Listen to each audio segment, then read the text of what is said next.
Blog Talk Radio.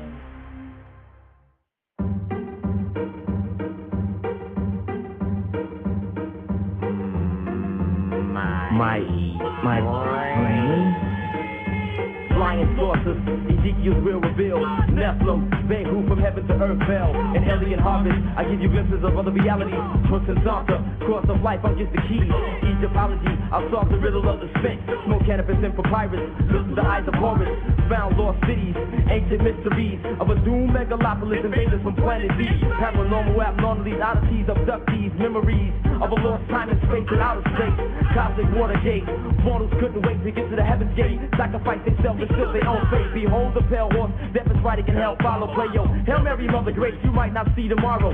Luciferian traits beneath the planet of the apes. Smack the planet off its axis, suddenly time collapses. You have now come into contact with the Paranormal 101. Speaking on all things paranormal, from the light to the dark. Everything in the path of enlightenment. Tuesdays, every Saturday night, 7 p.m. Pacific time, with your host.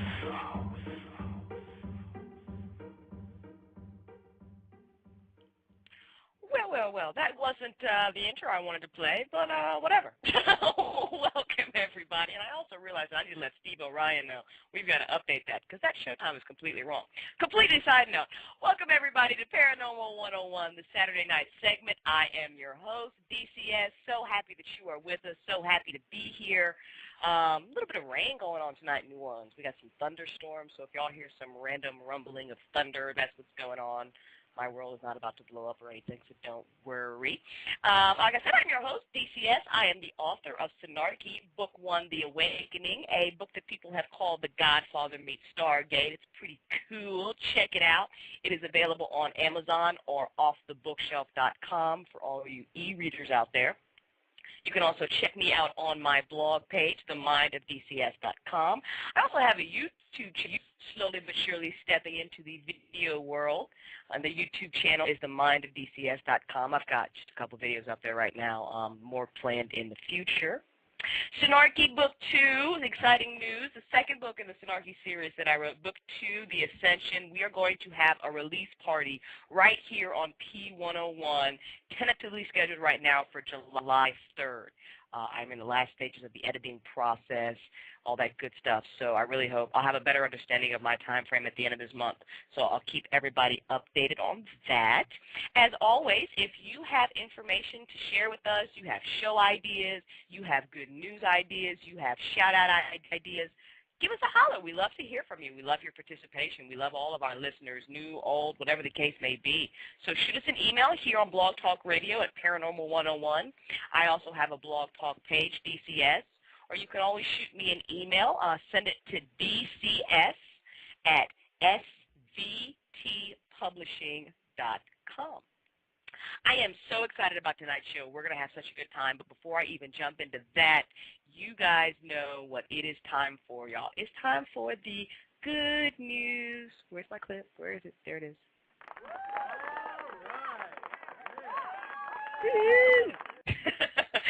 And what I also want to do, in addition to the good news, is I was talking to paranormal co-host Mel Chisadek, who cannot join us tonight. He is very bummed. He is working, but we will be graced with his presence every other Saturday, which is really awesome. So shout out to him tonight, because I know that he'll be listening to the archives. But what I want to start doing is giving shout-outs to radio stations, books, blog spheres, anything that is kind of helping everybody on the path of spiritual awakening, conscious evolution, and just really to share with y'all. So I really want to kind of, bring the hub together and help to you guys that you may or may not know. I don't know. So I'm about it if you know about it. Also, if you didn't know about it, cool. Aware Talk Radio, right here on the writing, is really awesome, and they do a bunch of different shows. I myself am a big fan of the American Monk Conversations with Brother Stephen. He gets Dr. Liara Covert on there, who's also on P101, and Geoff Hutchison, who will actually be joining us this month on our roundtable I'm very excited about. So those shows are really awesome. Check out Aware Talk Radio, sponsored by Inner Circle Publishing, which is a really awesome publishing company that really is putting together this idea of, we got to help each other out. So check them out. Also check out Barbara Long's Night on Mondays. If you want some really awesome, fabulous, intuitive readings, you want to know what's going on in your world, you want Barbara's really awesome advice, I got a reading from her. It was phenomenal. She is awesome. She was also on BTR.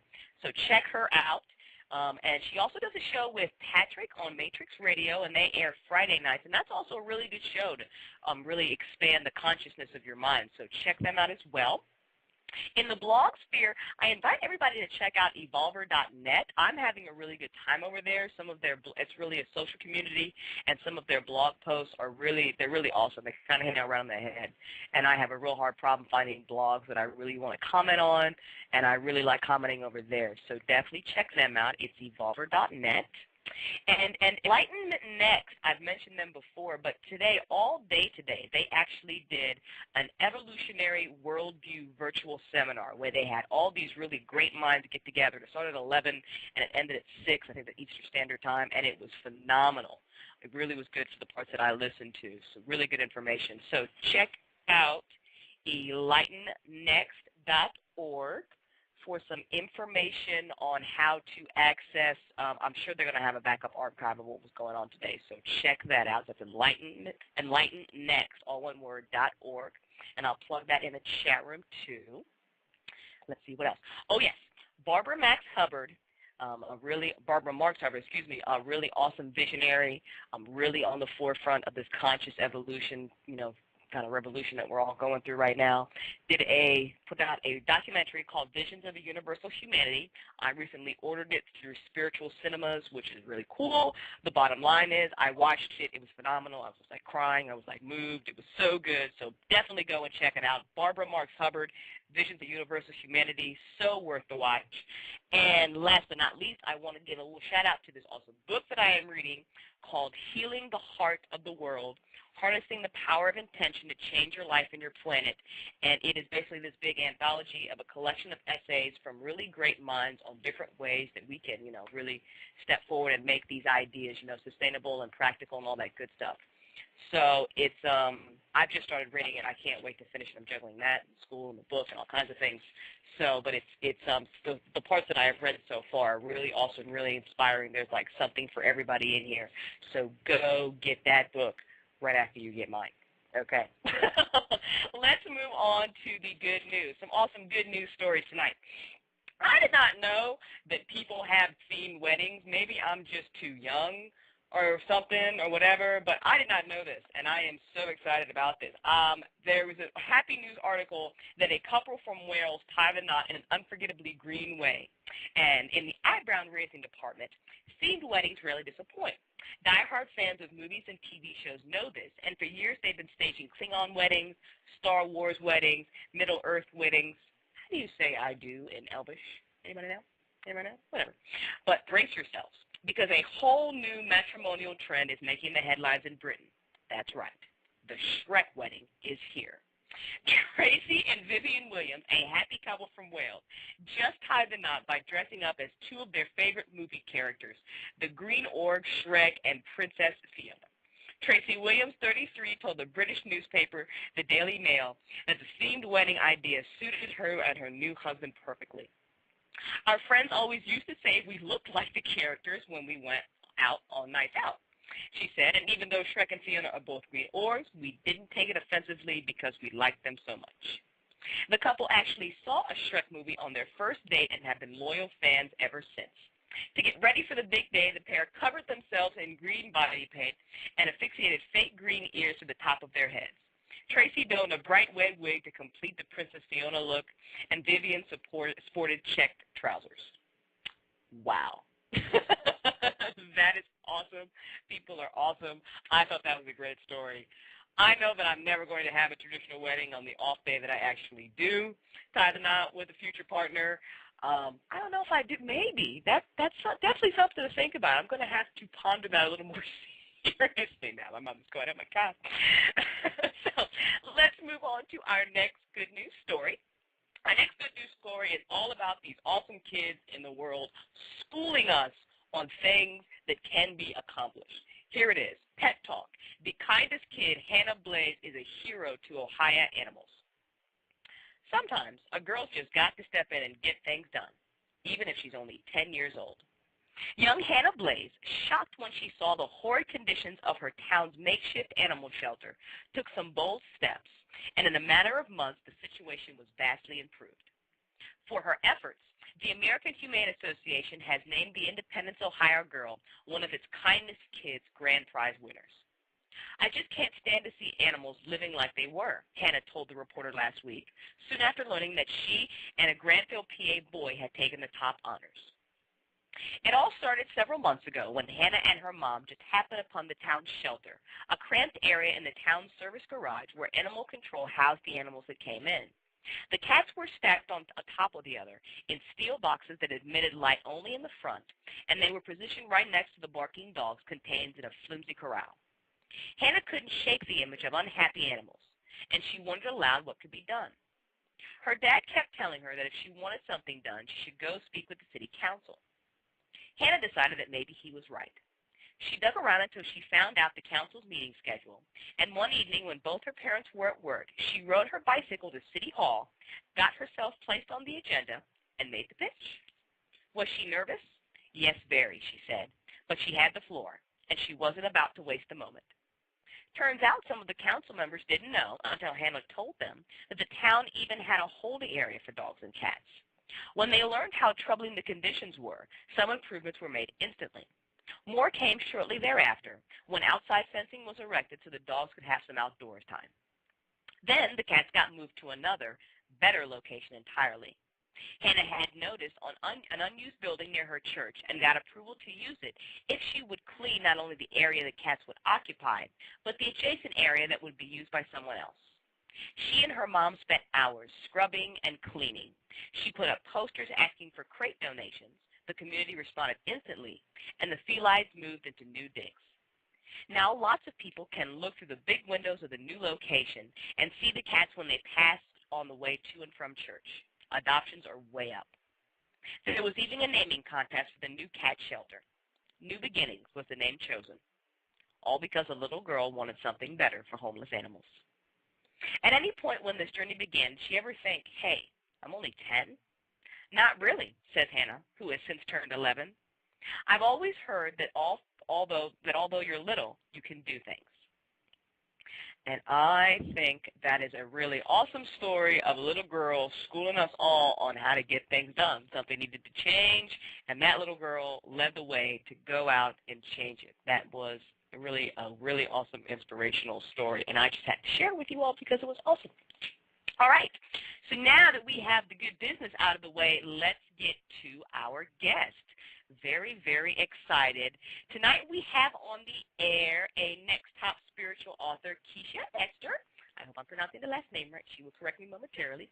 And she has been connecting people with the spirit world for over 10 years doing private readings and group lectures.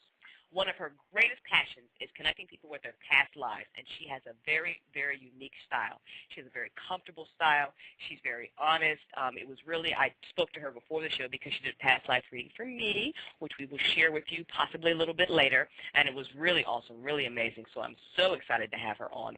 And she has also written a book about her experience, about her clients' experiences, and it's Remember When, and she will share techniques with some of you, with us, and some of the stories of those who have found that their past lives has changed their perspectives about their situations in their current lifetime. So we are going to speak with her tonight all about reincarnation and karma and the Akashic Records and all that good stuff. Kicia, are you with us? Hi, Crystal. I'm here. Woohoo! Hello, hello. Thank you so much for being around. Oh, thanks for having me. I'm very excited. Absolutely. Me too, me too. So, Kicia, did I pronounce your last name right, first of all? No, actually, it's Eyster, but that's okay. Okay. Darn it. And I spelled it wrong in the chat room, too. I completely failed tonight. My bad, everybody. I tell everybody it's oyster with an E, so it's Eyster, yeah. There we go. See, then that's easy for everybody to remember, so don't make the same mistake I did. So, Kicia, please, before we even get into your history and all that, please plug yourself. Tell people how they can get in touch with you. Tell us all about this awesome competition and how we can help you out. Oh, I'm very excited. James Twyman has put together a worldwide competition that's called Next Top Spiritual Author, and they're looking for new, bright ideas and authors to write new books to get into the marketplace. And actually, Neil Donald Walsh and Marianne Williamson are promoting this as well. They're involved in it. And everybody from around the world had started out. There was about 25 to 2,600 authors, and that was round one. And we've moved on to round two, and it went down to 250 authors. And I was blessed, and I'm very excited to be one of those 250 authors.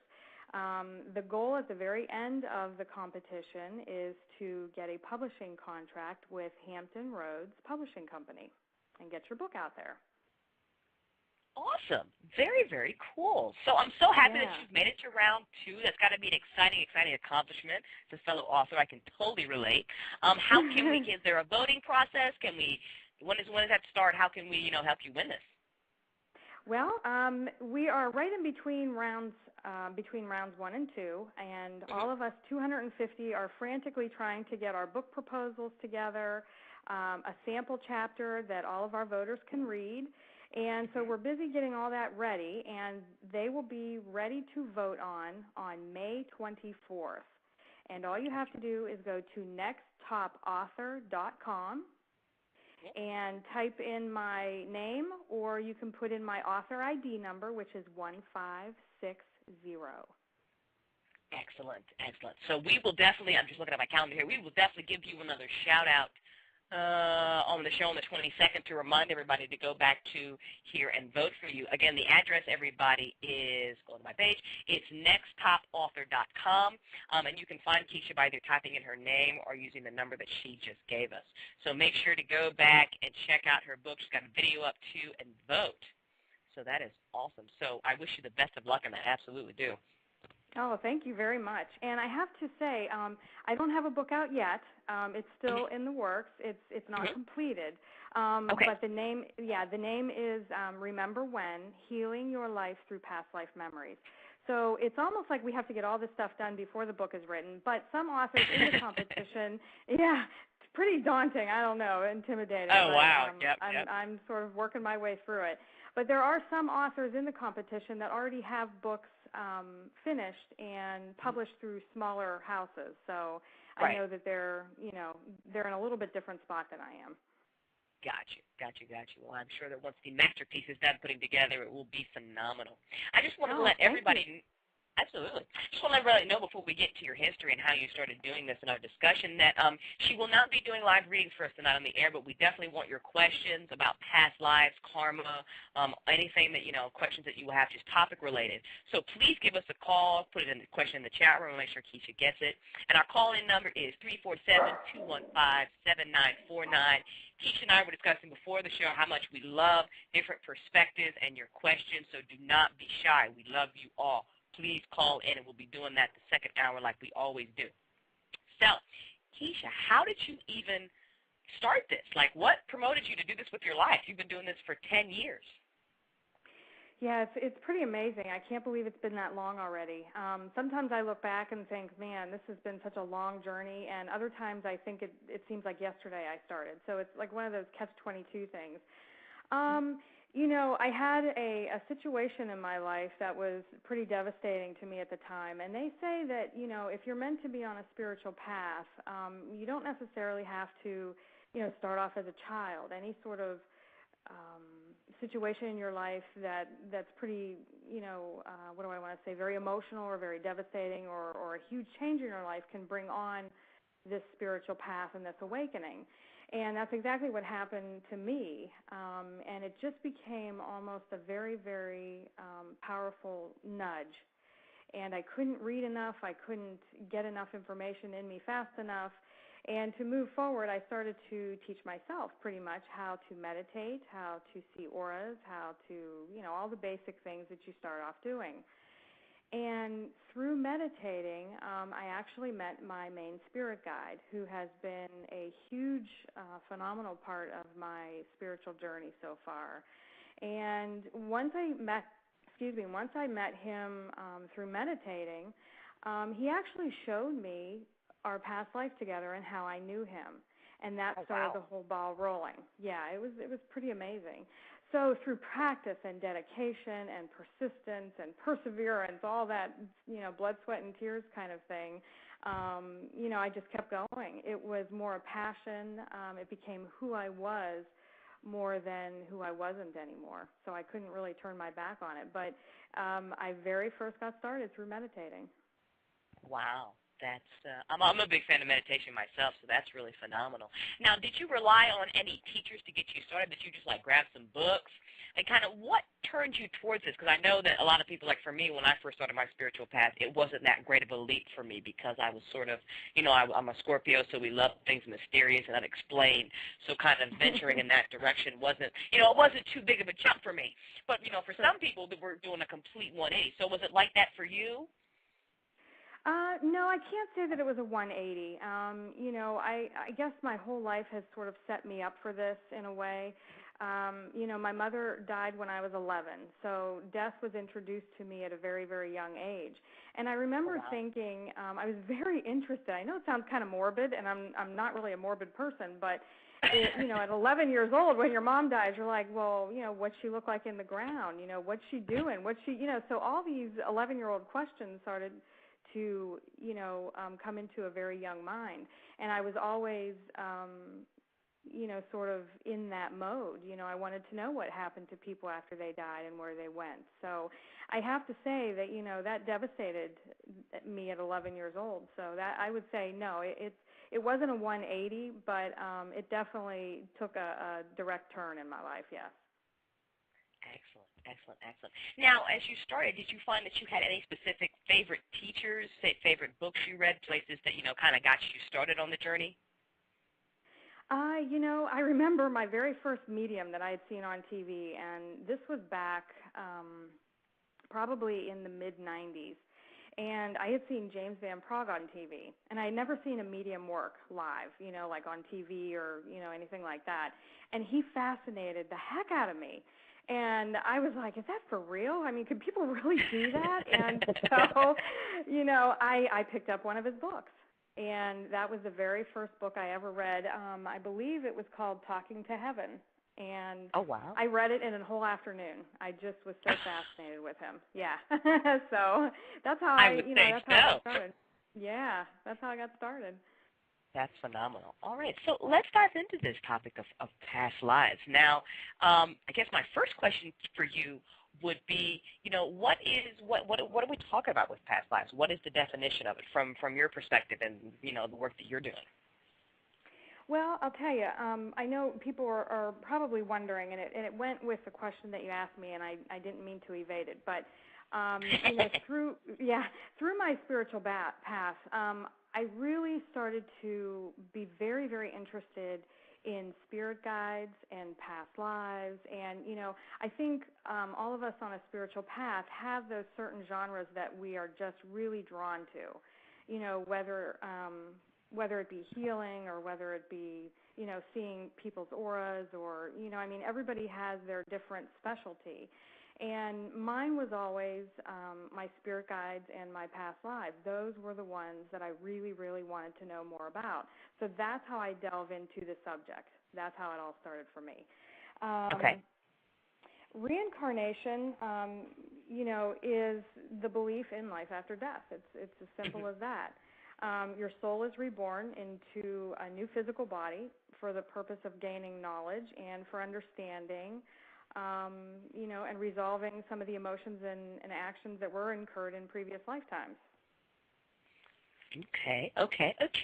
Now, when let's start at the basics here. So, past lives, when we die, we don't necessarily go to a heaven or a hell. We kind of just, where do we go? Actually, before, but is there like a staging area before we decide that we're going to, try this all over again for another reason?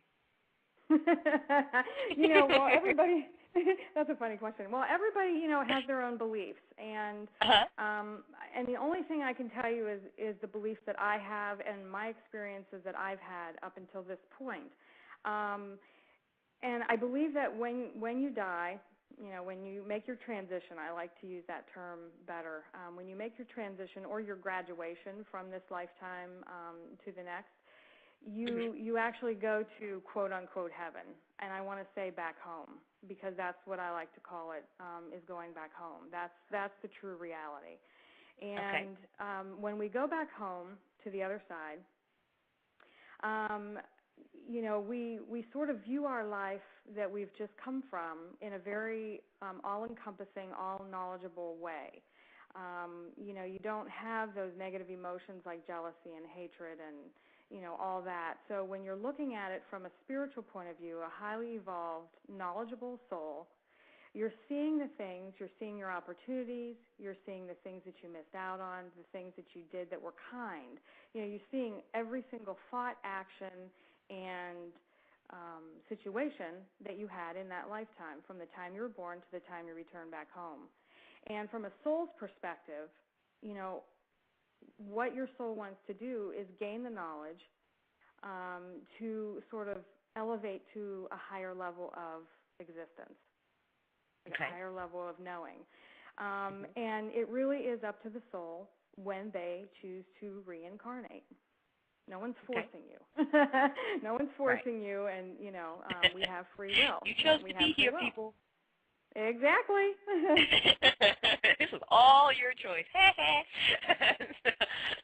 Now, see, I love that. That's so fascinating. So I guess from your perspective, then, the idea is that, when we die, we go to heaven or whatever your concept of heaven is, this place where we're not bound by the kind of the duality of the human experience. And then we decide whether or not we want to come back and learn something again. Correct. Okay. Now, I think that ties closely into kind of the definition of maybe of karma. Now, so let's talk about that for a second. So, for example, if I was a really nasty person in, like, my previous life, when I get to this life, am I going to have some baggage carried over from that?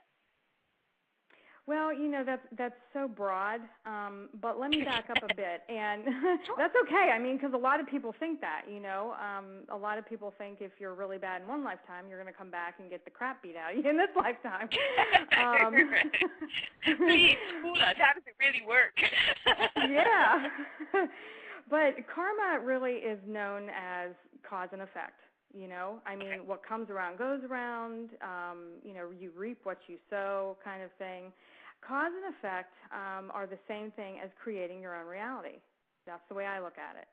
You create what you experience in every moment of every lifetime by your thoughts, your feelings, your actions. They cause events to occur. So when you experience karma, you're experiencing the effect of your previous thoughts, feelings, and actions that you caused in a previous lifetime. Does that make sense? Yes. Okay, I'm just pondering it. I'm absorbing it all day. Yes, that makes sense. Okay. Please continue. So things that you've done in a past lifetime, whether, like I said, whether you had the opportunity to help someone and you didn't, maybe there's an opportunity in this lifetime that, again, it's presented to you in a way where you could actually have your soul grow this time and actually absorb the moment and take the opportunity to help that person. And your soul then grows from that experience. It's all about love. If you really want to know, there's only two true emotions, and that's fear and love. So if one doesn't stem from fear, it has to stem from love. Right. Now, you say, to kind of be a higher evolved spirit, that one of the reasons that we possibly would be coming back, back to Earth to do this all over again. So I guess my question for you is that after, we die and we become this awesome soul full of light and love and kind of back to our place of Shambhala or whatever, where else is there to go? Is there another graduation level? Like, what is that? What am I really trying to accomplish here on that sort of soul level? Well, I think, again, it all boils down to unconditional love and being as much like our Creator as possible, understanding that everything stems from love and everything should, let me give you an example. And I'm sorry I don't have it in front of me, and it's pretty extensive, but I believe that there are 7 levels of the soul's enlightenment. Oh, wow, okay. And at the very, very bottom level, say level 1, let's think of that. You have the people who have no concern for human life. They don't take into consideration other people's feelings. They're very self-centered. They're very self-absorbed. And I think, we hear of these people in the world, and we wonder how on earth they can be that way when there are people who dedicate their life to healing others and being more of, what can I do for you? So, that to me is at level 1, where you have to learn the capacity to love others, where you have to learn how to reach your hand out to another person instead of harming them. Okay. So, okay. And we could live several lifetimes in each level before we actually get it. You know what I mean? Get it and expand and understand on a soul level what we've done. And we come back and we experience that karma. And this is where most of our karma is created from the lower levels, because, it's almost like when we incarnate, we really don't know any better. Right. So this is where right. we incur all this, Okay. So let me throw this out, see if I'm kind of getting the concept right. I think we could say then that when we reincarnate, because I think that at a soul level, it's almost like we're released of the illusion of being human and all the dramas that we go through and that sort of thing, and we're kind of back to that energy of the Creator Source. So you're saying that kind of like when we've got different levels of the soul, and those are all kind of like each incarnation and body is meant for us to learn how to love more, so we can kind of get back closer to the place where we were kind of coming from. Exactly. That's great. Yeah. You got it. Hey, I'm on a roll. You got it. That is, all right. All right. So that kind of takes into the account that we're all here to learn different lessons. Now, let me ask you a question. Could I, for example, come to Earth to a lifetime and decide that I don't really want to learn anything? I just kind of want to be here and just chill out and go through life and do some stuff and then die, and maybe next lifetime I'll learn stuff? Well, I don't know anybody who'd want to actually do that just for the heck of it. I mean, if I had a choice, I think I'd stay on the other side. But, look, if we're here on a soul level, there's something that we need to learn, we need to experience. And this is where, I teach in my workshops. I teach workshops on empowerment, basically. I teach people how to see their own past lives. I'm very much about self-empowerment. I don't believe in people constantly having to go to a medium or constantly going to someone else for the answers. I believe that the answers are all within you, and if you can just be taught how to use that knowledge and how to tap into that file system, everybody has the ability to do that. So in my workshops, this is what I teach my students, how to, through my exercises and through visualization and through meditation, how to get to a place within yourself that you start to understand yourself more, and you start to open up that third eye and open up your mind to where you can actually see your past lives yourself, and that will actually be in my book. That's fabulous. I think that's neat to know information right there. Yeah, so my point is, if you're here, there's definitely things that you need to learn and lessons that you need to go through. Even though we might not know them on a human level, our soul knows why we're here. And, I tell people a lot of times, try to go more with the flow. Don't have so much resistance to your life, because obviously you're here for a reason, and you're not leaving until you graduate. You're not leaving here until you've learned what you need to know. And, at a human level, when we see people that we don't agree how they're living, or we don't agree with their lifestyle, or we don't agree with their decisions, yes, we all make, maybe not so smart choices. But I even tell my students in my classes, you're looking at other humans with human eyes, and you have no idea what their journey and their purpose is to be here. So how can you judge them for their actions when you have no idea why they need to be here? Absolutely. Very, very awesome, very strong point. Very, very, very strong point. Yeah, So, judgment is detrimental to your soul. I would Judgment think of so. another human being is horrible. Okay, yeah, definitely, because then we're not. I mean, a lot of times people are put in front of us to be mirrors. Something that we don't like in another person is a reflection of something we don't like in ourselves, and a lot of people have a tough time swallowing that. But if you kind of just stop and think about it, it's very helpful. Especially when you kind of think of people as actors in your play. This is something that you that's put together. excellent. Yes. Something that you put together before you got here. And, all these people, have graciously agreed to act a certain role in your life so that you could, learn something or experience something. So when you kind of look at it that way, then I think, the concepts of forgiveness and not judging people becomes a little bit easier. Crystal, we are on the same page. That's exactly it. Yeah, that's great. Yeah, and I love to look at my life as a movie, as a play. You never know what the next scene is going to bring in, and if there are those difficult relationships or there's difficult people in your life, you really do have to take a step back, an objective view, and say, why are they in my life? Not just to make you miserable. That's not what it's about. Maybe they're to show you what you don't want to be like. Maybe they're in your life, they're difficult, they're, a pain to work with, they're always getting you in trouble at work or whatever it is. Maybe you need to take a step back and say, this is how I never want to be. And that could just be as simple as that, why they've come into your life. It's easy to love the people who are lovable, but it's really tough to love the people who are, very difficult to be around. Yes. I think we can all relate. And we all have them.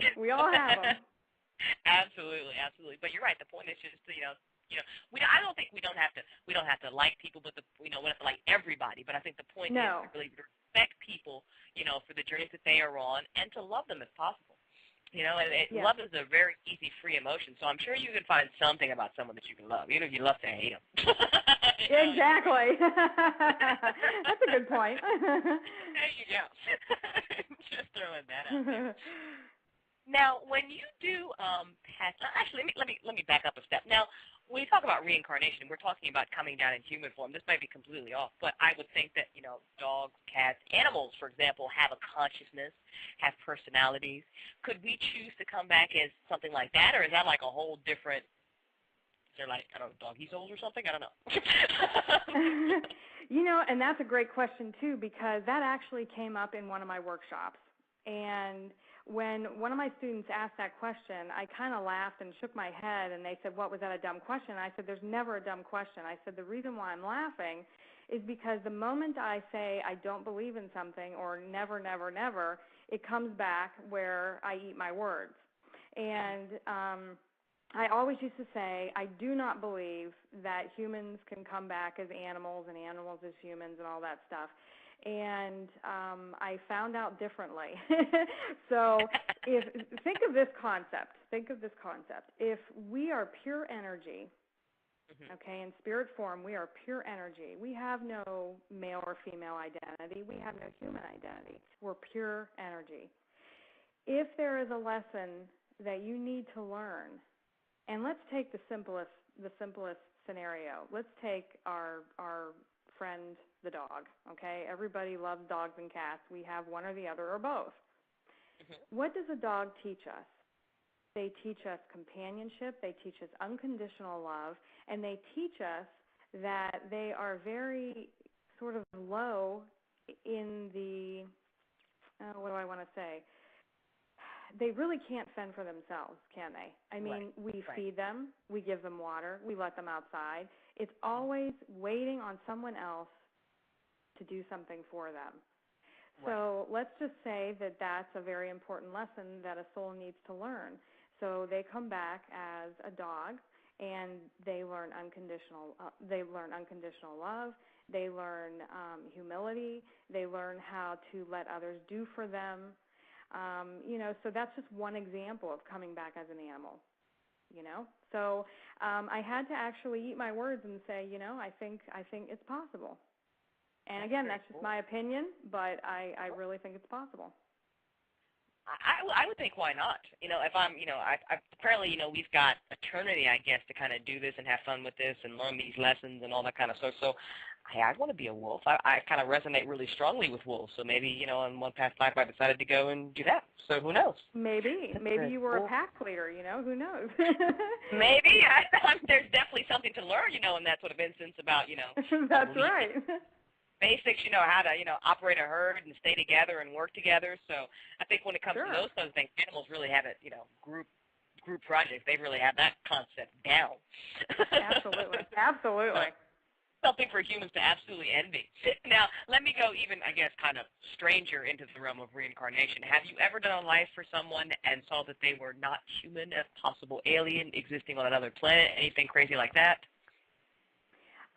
No, I personally have not run across that yet, although I have come across a couple strange past lives that I did for people, and in fact, the one lady, I told her, I said, I'm not going to put this in my book because if I do, people are going to think I'm insane, close the book, and throw it away. And she laughed, and so, if you're open-minded enough, take this for what you will, and others, I'm sure, will think I'm insane, so that's okay. But, to be honest, she resonated with it, and she gave me all the reasons why she did, and some of them were pretty compelling. But she actually, in a past life, was a shapeshifter. That is awesome. Yeah, and I actually had to look it up on the internet. I hate to sound real naive, but after I saw that past life, I had to look it up on the internet to really get an idea of what shapeshifting was. Or is, or, That is amazing. You actually did a past life reading for somebody who was a shapeshifter. I want to be that cool. Well, it wasn't a very good ending for this person, but, it actually created quite a bit of problem in this person's life. But it was pretty amazing for me to witness. Yeah. Now, see, and that's amazing, too, especially really cool that you can, do a past life reading for somebody and kind of have this experience, and you have no idea what's going on. It's almost like, I guess, probably like, the ancient Egyptians, watching a spaceship come down. How do you even describe that? So that's really awesome that you can have, these visions for people and not like, what is that? And what? You were what? and that happens more times than not, and I told my husband I should have paid more attention in school because as far as geography goes, geography, half the time I don't even know where I am, I was told, because a lot of these past lives are in different countries, and when I'm told where I am, I actually have to go look it up on the internet. I have to be ignorant, I have to tell you, I have to go look it up on the internet. I have no idea where I am. So, obviously I know where Africa is and Australia is and stuff like that, but these smaller countries or these smaller provinces, I have no idea. So I have to go and look them up when I'm being told where I am. Or if I'm in a different country and they're talking a different language, I ask to hear it in my higher self when I'm in this state. I ask to hear it where I can understand it. And from then on, I hear it in a language I can understand. Right. Yeah, that might be difficult for a past life reading. Well, I did your past life, but you were speaking in Russian, so I have no idea what was going on. Right. Right, so good luck with that, right? Well, there you go, and have a nice life. What? I'm having so much fun with this discussion because, just the amazingness and the magic and just the potential of just your human life and all the things that we get to go through. It's such a magical, really awesome experience, and just the fact that somebody with a shapeshifter, that's just awesome. That's just awesome. Even though it did not work out, just, that sort of thing has the potential to exist, and you can actually be it and just really, really awesome. So, well, and you do hear of these things, and you think, oh, they're, somebody made them up, they're mythology, whatever, and so when I actually saw it, I was blown away. I just couldn't believe that I actually knew someone who was a shapeshifter in a past lifetime. It was like, wow, are you kidding me? So I joke with this person all the time. I said, you're not going to change on me, are you? That's amazing. I can definitely understand why that was not chapter 1 of your book. Let's just open up with this. Yeah, right. We're slowly getting there. I think, just the fact that we're having this conversation about past lives, and, we've got so many people in the chat room. I'm sure our live listeners are here. Just the fact that people are kind of open to these sorts of things now to at least discuss them and contemplate them. And, like we tell people, if something that we say tonight or that you learn or whatever doesn't resonate with you, doesn't resonate with you. No big deal. You just cast it off and you go about your business, and something else will. That's so, right. It doesn't have to make it, less through. Everyone has their own reality, and I understand yes. that. Everyone has their own perception and their own reality and what their own truth is, and that's okay. Like I said, not everyone is going to believe. I've run across people who do not believe in past lives, and I don't argue with them. That's not my place to argue with them, because either they're not at the point in their existence this time around to grasp the idea, or it's just something, they're not going to understand or want to understand, and that's okay. That's totally okay with me. I'm not here to change anybody's mind. I'm here to enlighten who are interested, and, I can only tell you what my truth is and how much healing I have seen happen through past lives that I've done for people. And actually, when I've taught people in my classes and they start to get glimpses of their own past lives, the excitement, and the recognition that they have. So it's amazing. It's truly amazing. Absolutely. And I want to talk a little bit more about that very shortly. I'll put this question out that's tapping in the chat room. Energy Healer wants to know, does the soul continually evolve? Yes. Yes, it does. And like I said, you could have 20 or 30 lifetimes on one level of enlightenment on a soul's level, but you're always learning, you're always evolving, and you're always growing. Now, see, that's cool. I like that because, see, I had this concept of that, once you get to a soul level, once I shed this body, I am back to the state of kind of all knowing, that I am back to, right there with the source. I am that close, so I kind of know it all. So at a soul level, there's really no point for me to learn anything else because I'm back in like the quantum field, as I like to call it, and I'm back in, the realm of all-knowing. And then I come to Earth basically to try to experience that all-knowing in human form. But I kind of like the idea that even when I die, I can have different levels, so it kind of, because eternity is a really long time. Exactly. So we definitely need to. And I could be born with a human existence or an alien existence after, 5 billion years or something. So why not? Right. Yeah, why not, And like I said, that resonates with me. And, I'm very close to my spirit guide, my main guide, who is with me every time I travel to the other side to go to the Akashic Records. He's always with me. He's worked with me from the very beginning. And I also go into that, I plan on going into that in my book as well. I teach my students how to meet their main spirit guide if they don't already know who they are. Because to me, it is just it's a very important part of your spiritual journey, because we all have spirit guides. We have a main spirit guide who is with us from the time that we are born to the time that we return back home. And the main spirit guides are actually the ones who help us plan out the important parts of our life that we need to experience. And they're the ones going, are you sure you want to do that? Are you sure you're not taking on too much? Right. So I in my book, I plan on, teaching everyone what I teach my students in my workshops on how to meet their own spirit guides, because, like I said, I think it's an integral part of the spiritual journey to know your own guide. Absolutely. And would you actually share some of those tips with us later in the second hour? Really, it's not a magical process. It takes dedication, right. Sure. And a lot of it, honestly, is just guided meditations and visualization. It's as easy as that. Very and cool. I'll tell you what, if you want to talk to your spirit guide and you want to know who they are, talk to them like I'm talking to you right now. Put it out there in the universe. Let them know that you're ready. Let them know you're ready. And the easiest way for them to start introducing themselves to you is through your dreams.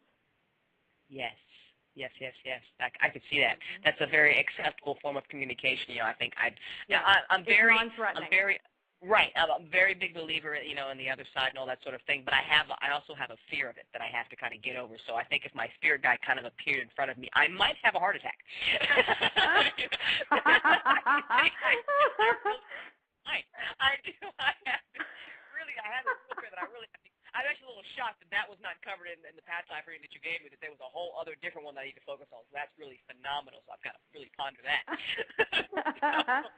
That's funny. Yeah. But I also read an article as well that kind of said it was funny. They were like, if you want to talk to your spirit guides and your angels, you can also do it in your mind. Every now and then you hear an answer, and you think it's you. It might be. Oh, yeah. Something else. So kind of, to have fun with those sorts of conversations where you just find yourself, talking to yourself. I do that all the time now, because I've done it so long. I've talked to my guides for so long now that, I'll be cleaning the house or whatever, and I'll just, a shower is my favorite because, it sounds funny, but water is a very strong conductor of energy. Yes. And it seems like I've gotten a lot of spiritual information in the shower. My friends all laugh at me saying, I'm never taking a shower at your house, ever, because... But, and this is a perfect example of how your thoughts and your feelings and your requests never, ever go unnoticed or unheard. Years and years ago, when I was beginning my spiritual path and I had a very close relationship with my spirit guide, I kept asking, and I would say prayers every morning, and I kept asking to physically see my spirit guide. I wanted him to materialize in front of me, and I kept being told, you can't handle it, because there was just so much emotion from a past life or lives that I had lived with him that I honestly could not handle seeing him in front of me, materialize in front of me. Plus, there was other reasons, I suppose.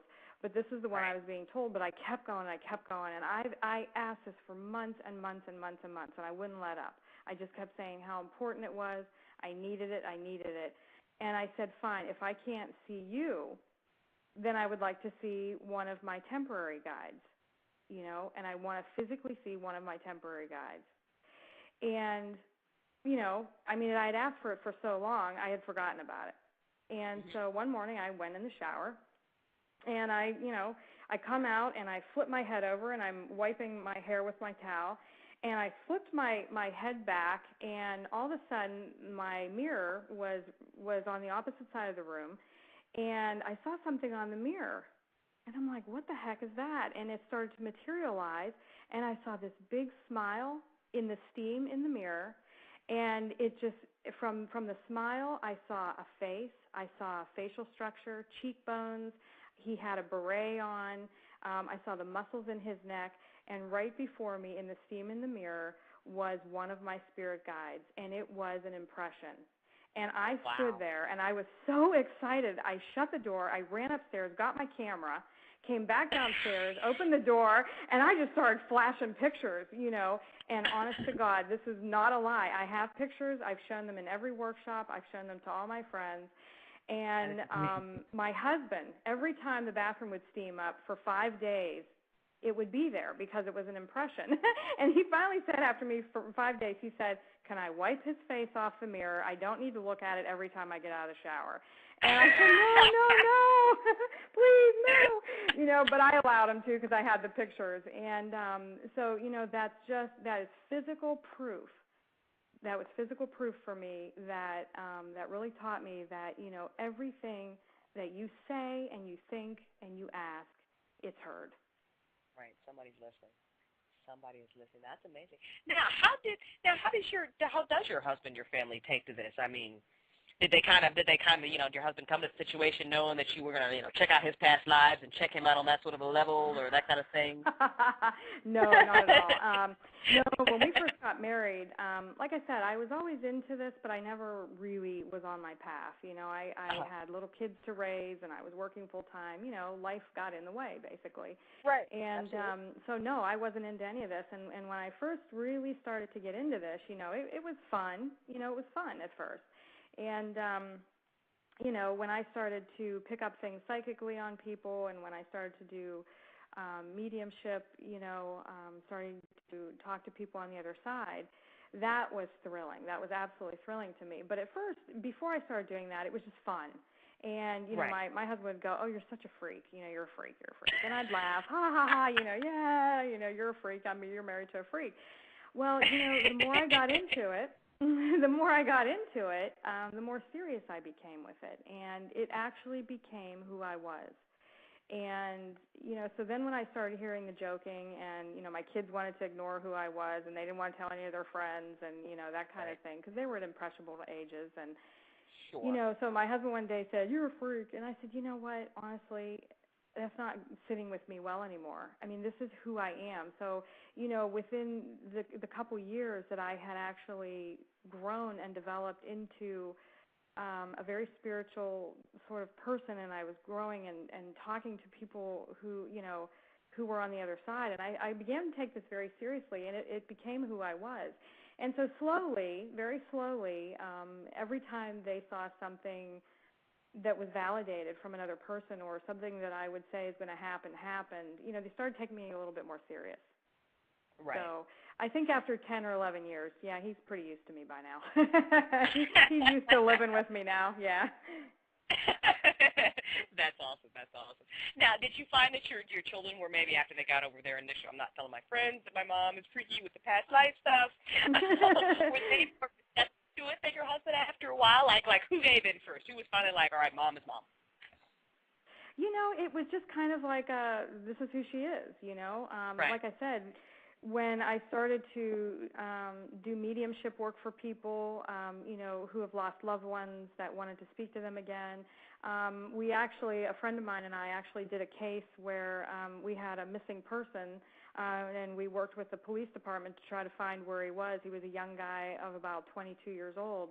And, you know, when that panned out to where we told them that he was, and I told him right away that he had passed, that he was no longer here on Earth, and everything had panned out to what her and I had said, you know, there becomes a, like, wow factor, because people are like, wow, you really can do what you say you can do. And, you know, you're going, duh. You know, I tried telling you this for, you know, years. But, you know, people need proof, and that's okay, you know, and that's okay. And my kids and my husband were no different, you know. But I have so much support from them that it's just incredible. And my son and my husband are actually the two that talked me into competing in this next top spiritual author competition. I wasn't going to do it, and they talked me into it. Oh, that's awesome. Very cool. Very cool. Well, I think we're all glad we did, because I think you've got a really important message to share with people, and you've got a very unique way. So absolutely, absolutely. Everybody, you are listening to Steve O'Ryan's Paranormal 101. You're in the mind of DCS with Kicia. We're talking about past lives. We're going to get ready to take a break. And in the second hour, I really want to touch upon about how past lives can heal, how we can really use those as, you know, a tool for in our lives, and, you know, kind of help us with the lessons that we need to learn. And I want to talk about the Akashic Records, what those are and how you use them, and maybe talk a little bit more about spirit guides. And probably get your questions. Everybody in the chat room on the line, if you have a question, a comment, you just want to add to the discussion, please give us a call right after the break. It's 347-215-7949. So don't go anywhere. Here's some music, and we'll be right back.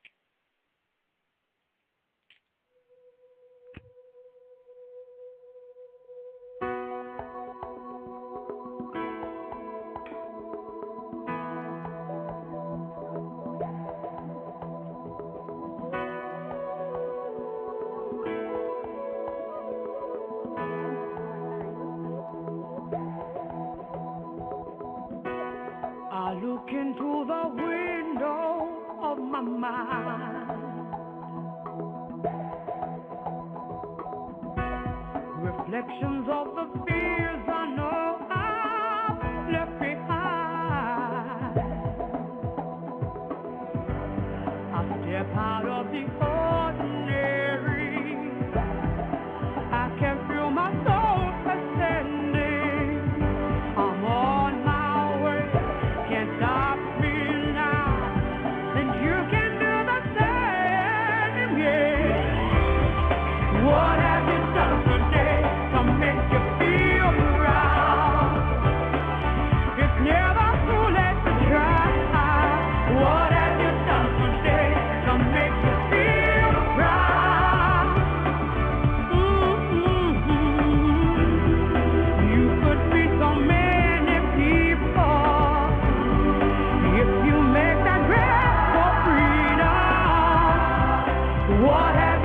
today to make you feel proud.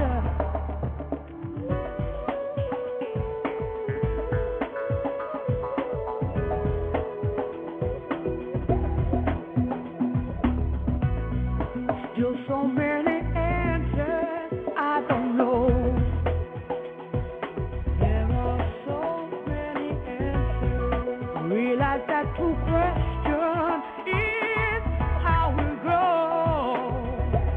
True question is to grow. I step out of the ordinary. I can feel my soul ascending. I'm on my way. Can't stop me now. You can do the same, yeah. What have you done today to make you feel proud? It's never too late to try. What have you done today to make you feel proud? You could be so many people. If you make that grab for freedom, what have you done today to make you feel proud? Yeah, we need a change. Yeah, do it today.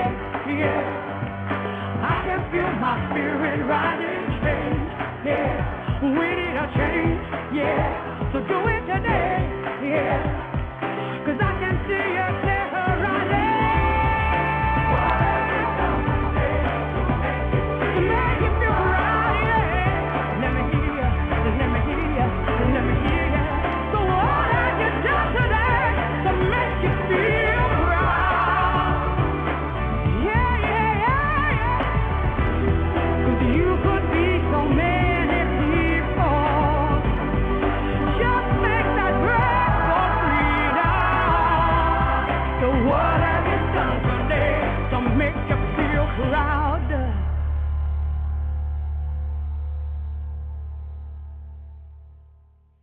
What's good, everybody? Glad you're still with us. Welcome all our new listeners. You're listening to Paranormal 101 in the Mind of DCS. I am your host, DCS. We are here talking with Kicia about past lives, having a really awesome conversation. Kicia, you still with us? I sure am. Sweet, sweet, sweet. All right, so there's a caller. I'm going to get him in just a second, but I wanted to snatch this question up out of the chat room. And for everybody, just to briefly recap, we're talking about past lives and reincarnation, and Kicia's been doing this for 10 years, and she's sharing with us her knowledge and some really awesome stories about past lives and her experiences. So the question from the chat room is the accumulation of academic knowledge in this lifetime the same as the accumulation of wealth during a lifetime? You can't take it with you. I'm not exactly sure I understand that. Translation? Ben, we're not understanding your question. Type it again for us in the chat room. Are you trying to say that, you know, the things that we learn in this lifetime, you know, when we die and we pass over to our next lifetime, we can't take that information with us? Is that what you're asking? So I'll give him a chance to respond. And while we're doing that, it's a good question, or almost a good question. We're just confused. While we're doing that. Yeah, and if I go ahead. No, go right ahead. I was thinking, if I understand what he's saying, do you ever lose the knowledge that you gain from lifetime to lifetime? Is that what? Possibly. Maybe. Okay. Maybe that is the question. Why don't you go ahead and answer it, just in case we're right? No, it's actually a cumulative process, and you know, your subconscious mind has a perfect memory, and it's the storehouse of all your thoughts, your feelings, experiences, and accumulated knowledge. So that's why it is so easy to tap into it, but people just don't know how to get there. It's almost like a card catalog for any of you that are old enough to remember a library that with a card catalog. Right. You know, it's almost like tapping into that. You know, you just have to find the right emotion, the right card, and the right lifetime, and boom, there it is, because it's stored. It's all there. It is a filing cabinet in your mind. You just need to know what door to go through. Exactly. Oh, okay, all right. Well, you know, before we dive in deeper into the discussion, let's get this caller and see if they want to contribute to the conversation. This is a Skype number. You're on the air. What's your name? Where are you calling from? Hello. I love it. I love it. Your past life lesson to learn is to not to prank call my show. That's your lesson. But I love you anyway. Call back when you have something to say. They were waiting on hold a really long time, too, just to do that. Just to do that, wow. I used to do that all the time. I remember going to Catholic school and, like, prank calling, like, anonymous drunk driving hotlines or something. I can't. Whatever. The fun thing we do. Well, you gave us a laugh, so that's good. Yes, absolutely. Thank you, caller. We appreciate you. Tate Talking from the chat room has a question. He says that he feels that he's met someone that he knew in a past life. And do you think souls travel in the same circles of people? Yes, very often they do, and they're called kindred souls. It's almost like we have a group of souls that we keep reincarnating with, but in different roles. So maybe your mother in this lifetime was your sister in a past lifetime, or maybe she was your lover in another lifetime. Could be a daughter, could be a son. We just keep switching roles for the learning experience of having that experience. So absolutely, if you feel that there is a kindred, connection or a spiritual connection with the two of you, that would be one reason that I would want to learn, if I were you, on how to tap into your past lives, because then you could see the lifetime that you lived together and maybe, the reasons why you're coming together again in this lifetime. Now, that's really awesome, too, that maybe, now, can we pick, our family? Do you think that maybe, we had such a great experience with somebody in a previous life when we got to that soul level, we were like, hey, you want to go back and do it again? Oh, absolutely. Absolutely. If there's a lifetime that you just had a wonderful time, it was a great lifetime, you loved it, and you want to have similar experiences, I'm not sure how much growing that would give you, how much learning and growing that would give you if you pretty much do the same one over again. But, it's all about free will.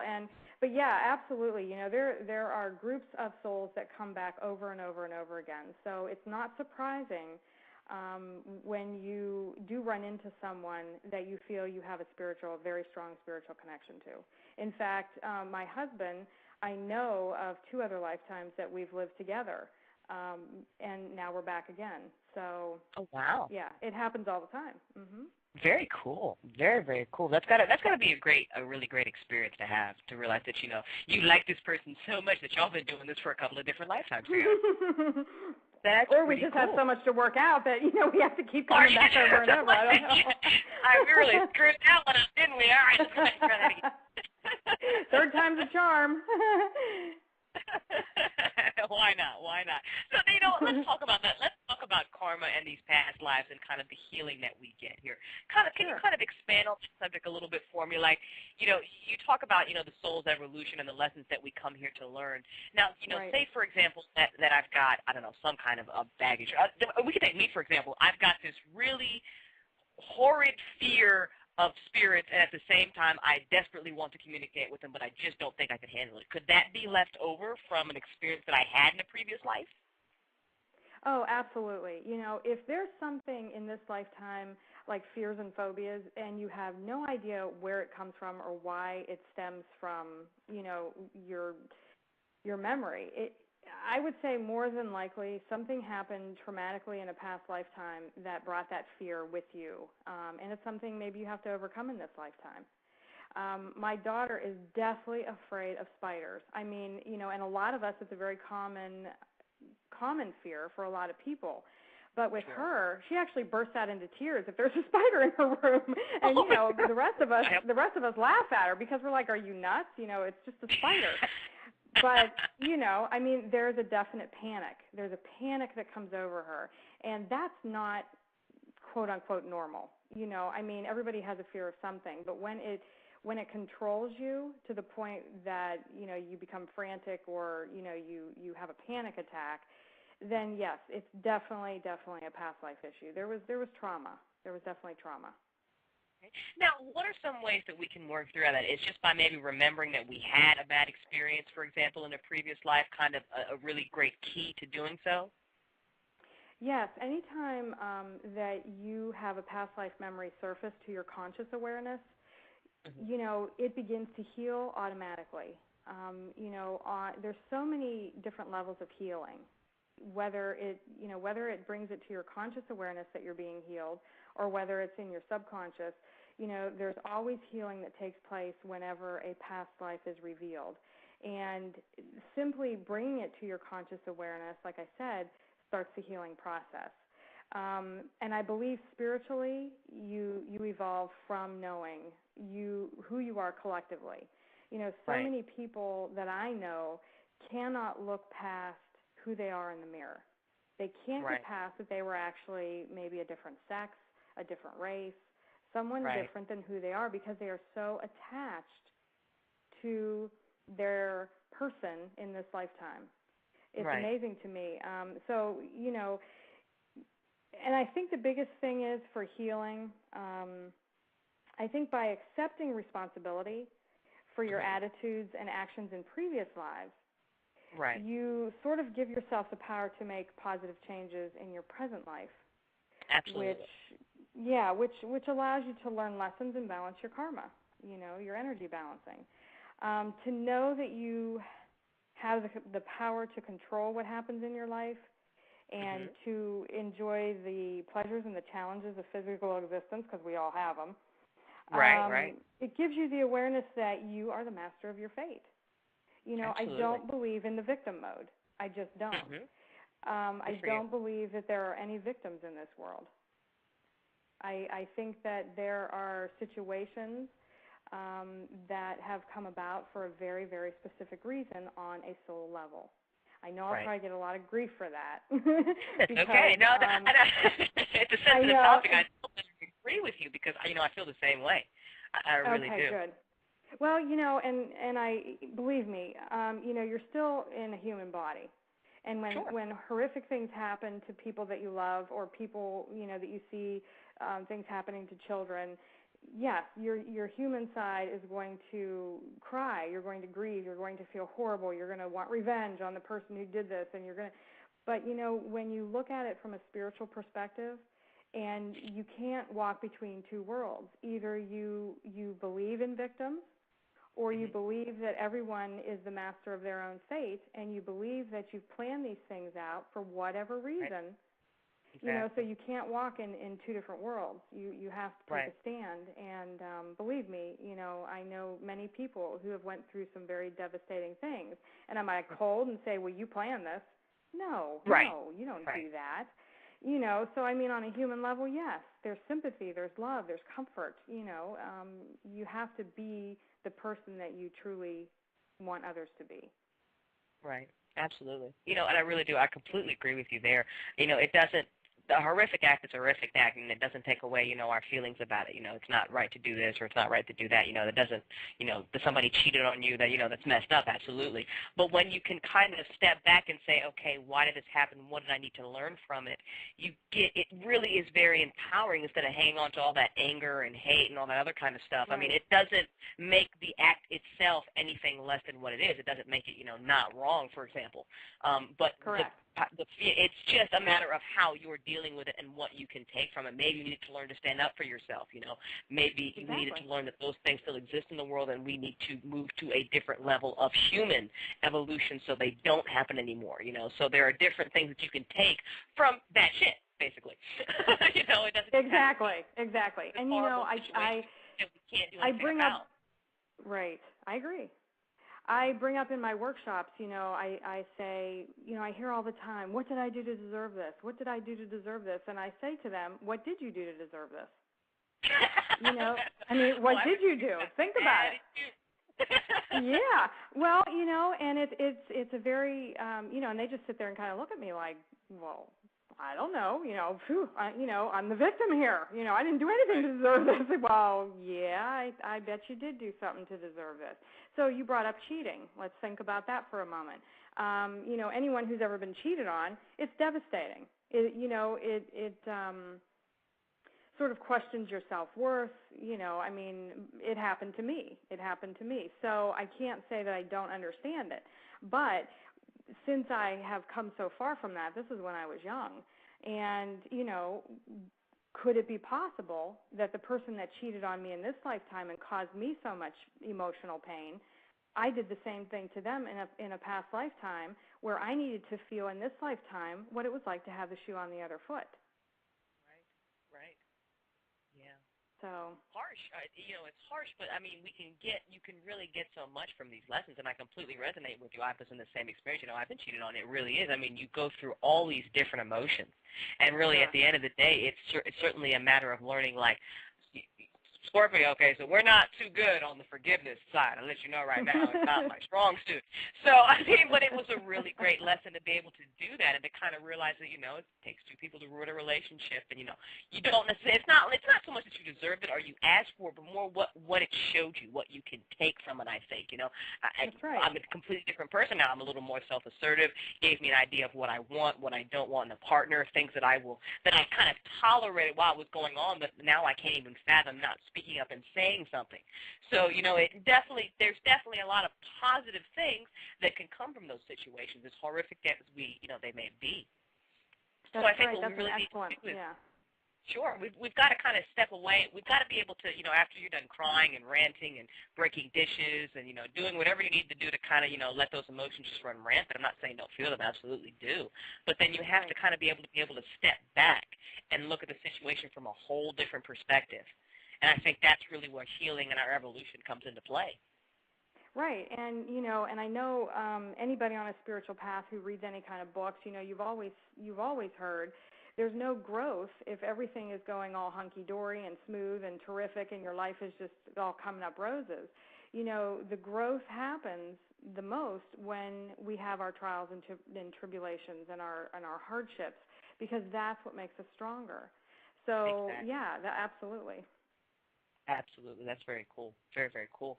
Now, I'm sure, have you had some really awesome experiences where people actually, let me backtrack. Have you found that when you give a past life reading, because you say that, one of the keys to healing is for us to consciously remember it. So, for example, you told me about one of my past lives, and I'm not, feeling too, it's pretty cool. It's pretty awesome, but I'm not, I didn't have a eureka, epiphany moment where, like, all the images just kind of suddenly, spun into my head. I was like, oh, my God, I was there. That's awesome. So have you found that scary? I wish I did. I wish I had said something and I had got an image instantly. That would have been awesome.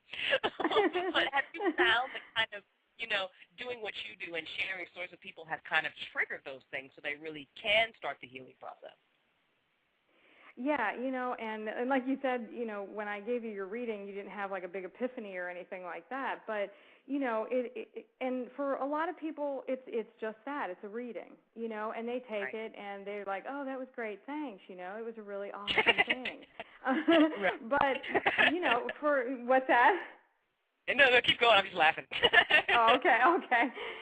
But, there are some people who at that point in their life, they really need to know that past lifetime for whatever reason. And, like I told you earlier, the way I work is a little bit different. I go into a meditation and I actually watch the past life happening as like if I'm watching a movie in a theater. And so I'm there. I see the emotions. I see every detail. I see everything going on. And I actually put it on a voice recorder while I'm in meditation. And then when I come out of meditation, I type it out for my client like a story. It ends up sounding like a novel or like a story. So the reason why I think that is, for me at this point in my journey, is that people, once they see it and once they can read it and read it and read it, there are certain trigger points that will get you to remember, almost like a deja vu type thing. There'll be trigger points that might bring up emotion that you don't know where these tears are even coming from. You're in a good mood, like, how did I start crying absolutely for no reason? There could be tears of joy or just a simple deja vu feeling like, oh, my God, that sounds so familiar to me.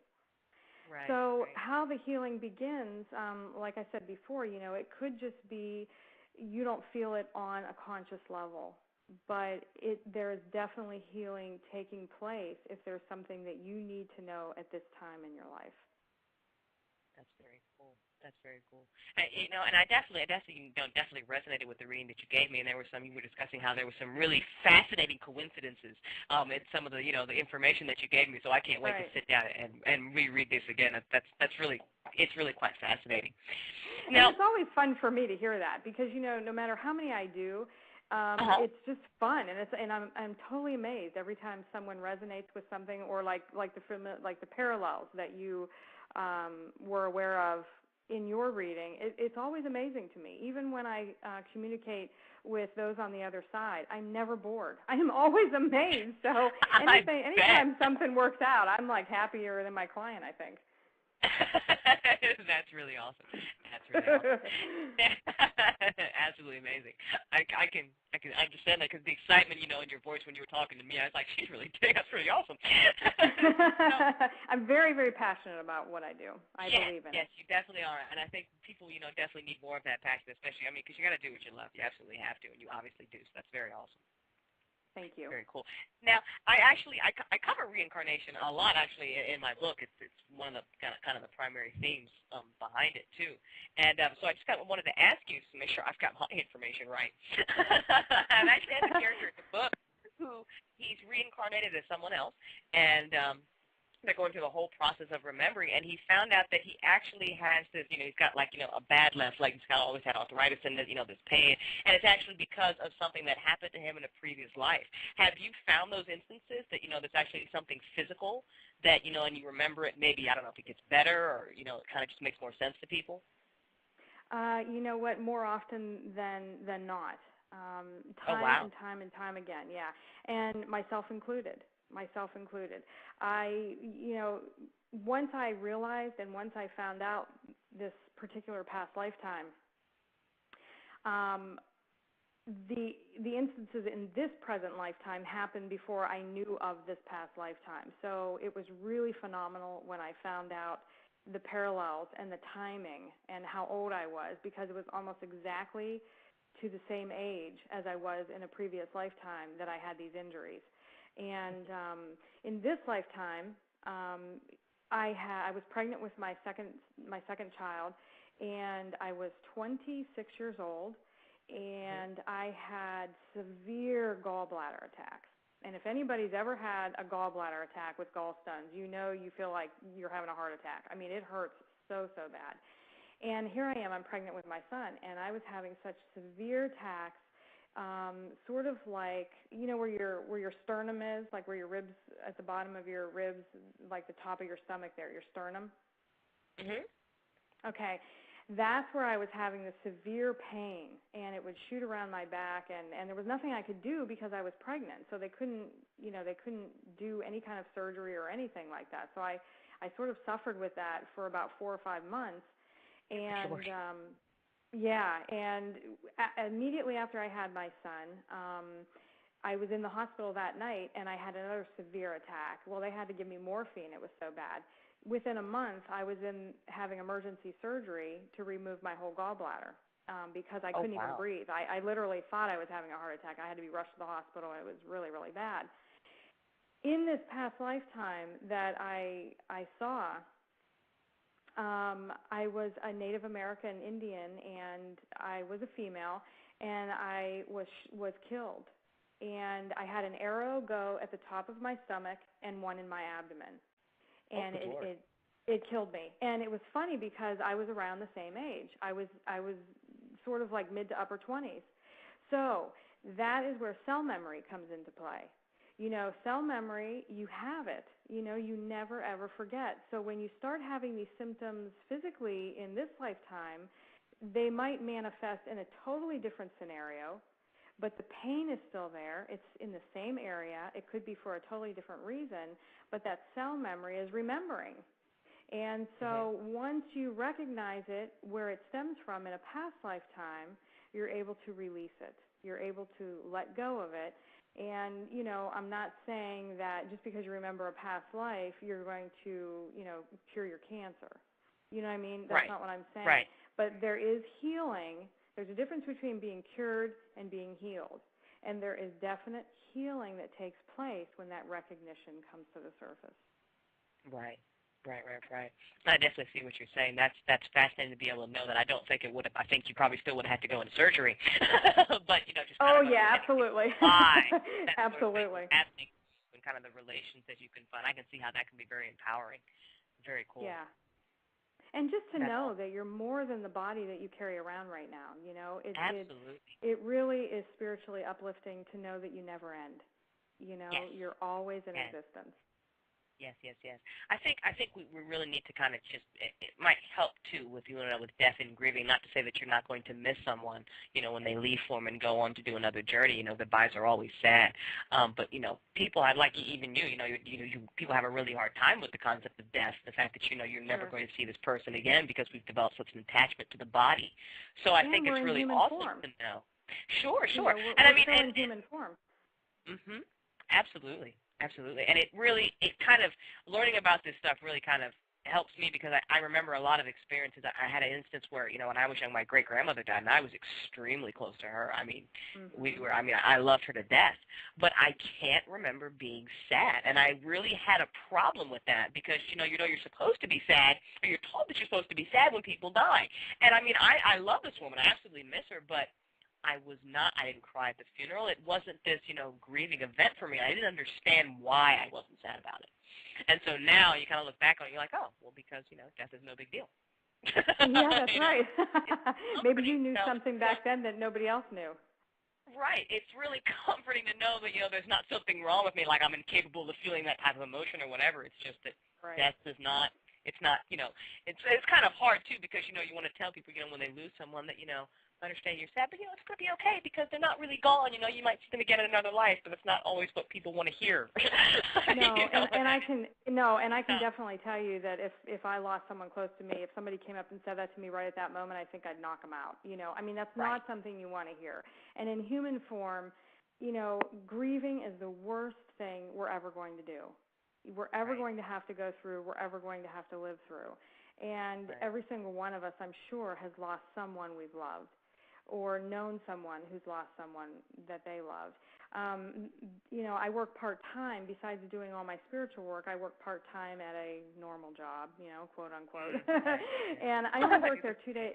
Yeah, I only work there 2 days a week, but within the past 3 years, it's kind of creepy, really, if you think about it, but within the past 3 years, there have been so many women that I work with that have lost their husbands.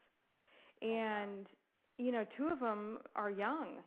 Two of them, one is she's in her 40s, and while the other one's in her 40s, they're both in their 40s. And absolutely, you feel horrible for them. I mean, your heart goes out, and you just want to, embrace them, and you want to tell them everything's going to be okay. So, grieving is the hardest thing we're going to have to go through in human form, and inevitably, we're all going to have to go through it. But, I have a good friend who lost her son last year, and I think I was crying just as hard as she was because it's just so heart-wrenching. So, I don't want to put it across that, just because you know things, you're unfeeling. That's not how it is. You're still in human form, and you still have to be here, and you still have to live. You have to go through things. Exactly. Absolutely. I think that really is the point, is for us to be here and experience all these emotions, part of our karma or our lessons. Sure, absolutely. Now you've referenced a couple times the Akashic Records. What are those? What are we talking about here? The Akashic Records is, I hear a lot of people describe them as, ethereal. They don't exist. They're like, in the ethers. They don't, But for me, it's not like that. I find it as a very solid place on the other side. And I had someone describe it to me one time that they have visited the Hall of Records, and they described it as an ancient a cross between a library, a courthouse, and something else. And I started laughing, and I told her, I said, "My God, you've nailed it!" Right. But for me, it's very real on the other side. When I go there, to me, it's very solid because I actually hold everyone's books in my hand. So for me to say that it's something that doesn't exist or it's just something floating out in space like some people think, that has not been my experience. Again, it's, on the other side, so it's in the spirit realm. But when I travel there, it's very, very real. When I walk into the Hall of Records, there are books beyond my sight, up and down each row. I can't ever see the end of anything. And, when I hold someone's book, it's very large, and I hold it with very, very great respect. And I always thank everyone's book that I work with for allowing me to gain the knowledge, because without their permission, I wouldn't be doing it. Right. Right. That's amazing. Okay, and what is contained? So the Akashic Records are what? My previous lives, my soul's history, basically. Is that what it is? Exactly. That's a very good description. It's your soul's history. It's every thought, every feeling, every gesture of every lifetime you've ever lived. It's everything you've ever done. And some people have referenced them as the Book of Life. You might have heard right. Heard it Sure. that. Like we can draw on a lot of different, maybe comparisons to this in mythology, because there've been so many. Sure. Yeah. Wow. So, see, and I like that the way you said your friend describes it and the way that you describe it, because I think a lot of times what people don't realize is that maybe we're getting conflicting information, not for the sake that everybody's wrong, but that people will experience things in a way that they can understand and work with. I mean, your friend kind of saw it as like this courthouse, library type thing, whereas you guys kind of see it as like just one gigantic hall library full of books. I've heard people describe it as a room full of crystals or something like that. So I think that, or maybe, get your opinion on that. Maybe, we might, when we visit these places, it's that we've got the opportunity to kind of see them in a way that we can work with it. Exactly, and that's such a wonderful explanation of it. And like we talked about earlier, you have to accept what is your truth. And whatever is your truth, that is what's going to resonate with your soul. It's not that people are wrong. You read one book and it says one thing, and you read a book and it says something else. You have to take what resonates with your soul out of that information and know that it's truth for you. And when I work, that's how I work. And that's how they've always been presented to me. I've heard someone else actually describe them as scrolls. I've never ever seen them as a scroll, ever. So, for me, I would go, ooh, that doesn't feel right. Obviously, because I've worked with them so much, and they're just these huge, magnificent books to me, that when she said a scroll, I was like, ooh, that's, I didn't do it to her, but to me inside, I was like, wow, that's just not right for me. So, you just have to go with what resonates with you.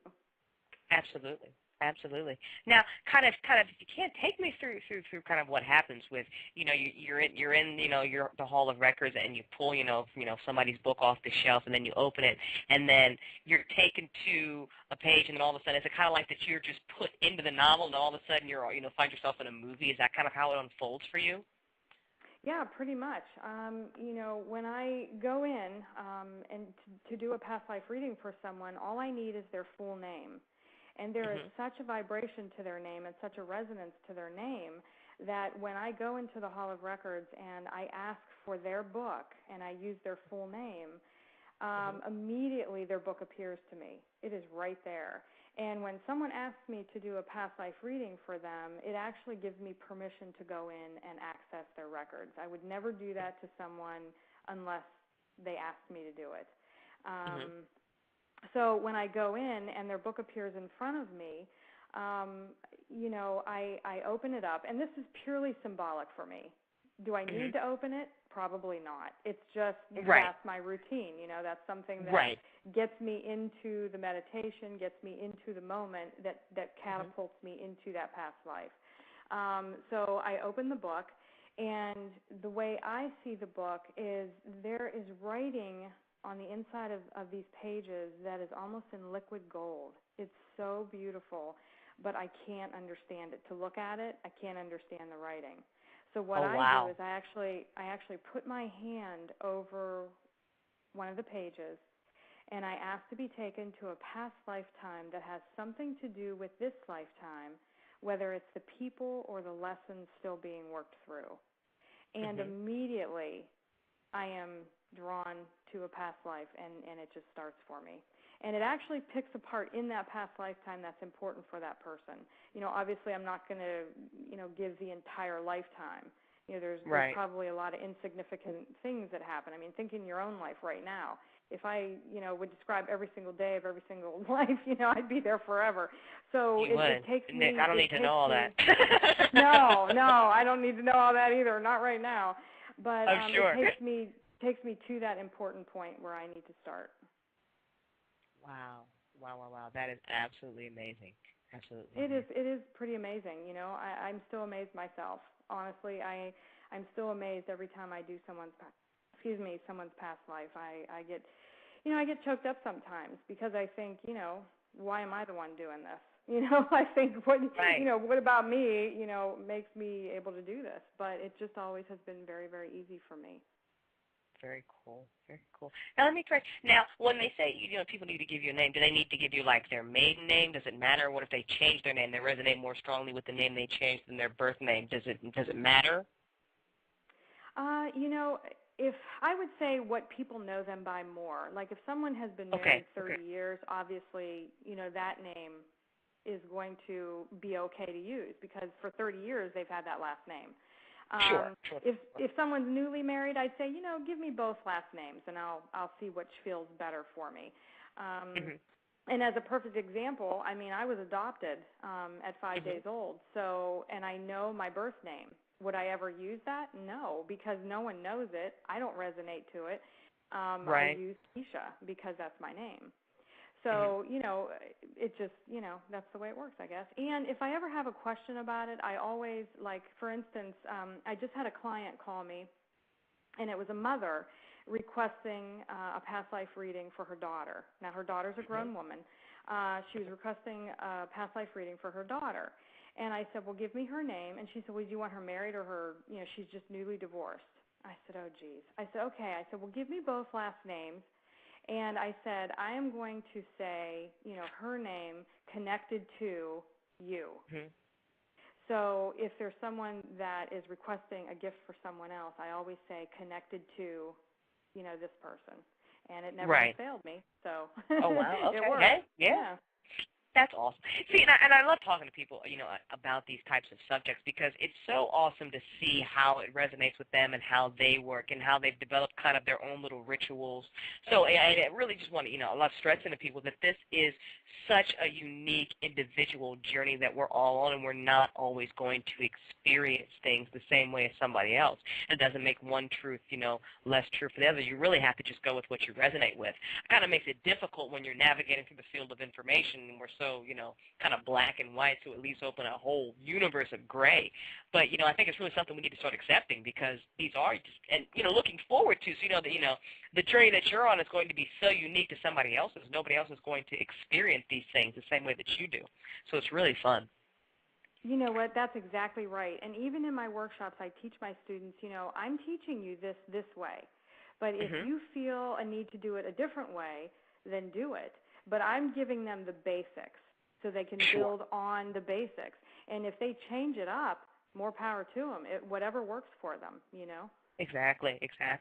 Yeah, but I think you're putting just the awesomeness that you're just putting the information out there that, hey, you can do this. Here's the way that I do it. You might find a different way. So that's really awesome. Exactly. Everybody has their own technique. And just like, a lot of people go to mediums and psychics. And if you've ever been to more than a different one, you'll notice everyone has their own style and everyone has their own way of doing things. Some people may use tarot cards, some people may use runes, some people don't use anything.